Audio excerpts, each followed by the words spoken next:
અમને અહીંથી જવું પડશે. અમે જેટલી ખુશીથી તમને મળવા માટે આવ્યા પણ અહીંયા તમારી પરિસ્થિતિ જોઈને ખરેખર મને તો દુઃખ થયું છે. એક બાજુ દુનિયાનું વિશ્વનું સૌથી મોટું સરદાર પટેલ સાહેબની પ્રતિમા છે, જે આપણે ત્યાંથી જોઈ શકાય છે, સામે પ્રતિમા છે. ત્યાં દુનિયાના ટુરિઝમો આવે છે, પર્યટકો આવે છે અને ખૂબ વાહવાહી ત્યાંથી સરકારો પણ લૂંટે છે. નર્મદા ડેમ અહીંયા સામે છે અને આપણા ગામમાં આવવા માટે રસ્તો નથી. તો આ પીપળી ખેતર ફળિયામાં આવવા માટે રસ્તો નથી, એ ખૂબ મોટી દુઃખની વાત છે.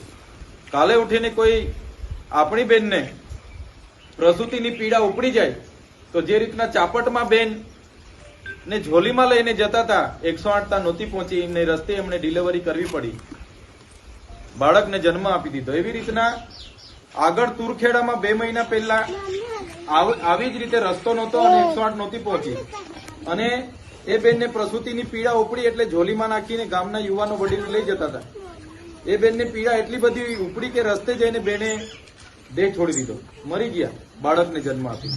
તો આ પરિસ્થિતિ આઝાદીના 78 વર્ષ પછી પણ આપણી છે. તો દુઃખ સાથે અમને તો દુઃખ થયું કે આપણે અમારા જેવા ધારાસભ્ય અહીંયા ચૂંટાયા, બાજુના વિસ્તારમાં ચૂંટાયા છે. અહીંયા વર્ષોથી કેટલાક નેતાઓ શાસનમાં છે, છતાં સ્ટેચ્યુ ઓફ યુનિટીમાં આટલા મોટા મોટા પ્રોજેક્ટો અનાવરણ થતા હોય, મોટા મોટા કાર્યક્રમો થતા હોય, ફંક્શનો થતા હોય અને આપણે ત્યાં રોડ માટે આપણે કાલાવાલા કરીએ કે ભાઈ રોડ બનાવી આપો, પાણી માટે કાલાવાલા કરીએ, તો એ બહુ મોટી દુઃખની બાબત છે આપણા માટે. તો આ પરિસ્થિતિ તમારી અમે જોઈ, અમને પણ દુઃખ થયું. અમે આપણા જ જિલ્લાના ડેડિયાપાડાના ધારાસભ્ય છે, હવે તમારી વચ્ચે આવ્યા છે એટલે તમારું દુઃખ એ અમારું દુઃખ છે. એટલે આવનારા દિવસોમાં રોડની બાબતોમાં જ્યારે પણ જિલ્લાની સંકલનની બેઠક હશે હું રજૂઆત કરીશ. હાલના આજે જ જઈને અમે કાર્યપાલ ઇજનેરને પણ આ રસ્તાને લઈને પત્ર લખીશું. તમારી અરજી, તમારું આવેદન અમને મળ્યું છે. એ તમામ મુદ્દાઓ, પીવાના પાણીની બાબતો છે, એ પણ અમારે જિલ્લા આયોજન મંડળની બેઠકો હશે, એમાં પણ તમને અમારાથી જેટલા પ્રયાસો થશે તમારે ત્યાં ગામ પીવાનું મંજૂર થાય એવા પ્રયાસો અમે કરીશું. રોડની તાકીદે મંજૂરી મળે અને રોડ તમારે ત્યાં બને એ વાત અમે રજૂઆત કરીશું, પ્રયાસ કરીશું.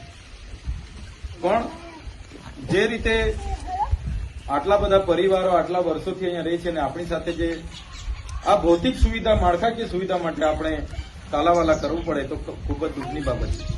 એટલે આજે તો મુલાકાત માટે જ આવ્યા છે, મેઇન કાર્યક્રમ આપણો ત્યાં છે એટલે આપણે બધા ત્યાં જઈશું. પણ તમારી રજૂઆત આ ફળિયાના ગામના વડીલોએ મને આપી છે, એ હું મારા જ્યાં પણ મને તક મળશે, જિલ્લાની સંકલન બેઠકો હશે, જિલ્લાના આયોજનની બેઠકો હશે કે અમારે ગાંધીનગર લેવલે જ્યાં પણ રજૂઆત કરવાની થશે ત્યાં રજૂઆત કરીશું.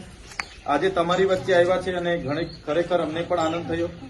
ગામના વડીલો, ગામની માતા બહેનો, યુવાનો, ભૂલકાઓ બધાને મળીને તમે કઈ રીતના રહેવ છો એ તમારી પરિસ્થિતિ જોઈને થોડું દુઃખ તો થયું છે, છતાં બધાને મળીને આનંદિત છે. અને તમને જ્યાં પણ અમારી જરૂર લાગશે ત્યાં અમે તમારી સાથે છે. સરકારમાં પણ જ્યાં રજૂઆત કરવાની થશે અમે તમારા વતી પ્રતિનિધિ તરીકે સરકારમાં પણ રજૂઆત કરીશું. આ જ 2 વાત મૂકીને આગળના કાર્યક્રમવાળા પણ રાહ જોઈને બેઠા છે, પણ અમે કીધું કે અમે પીપળી ખેતર ફળીએ જઈને આવીએ એટલે વધારે સમય હું નથી લેતો. પણ અમારું અહીંયા સ્વાગત કર્યું, સન્માન કર્યું, અમને સાંભળ્યા એ બદલ બધાનો આભાર માની.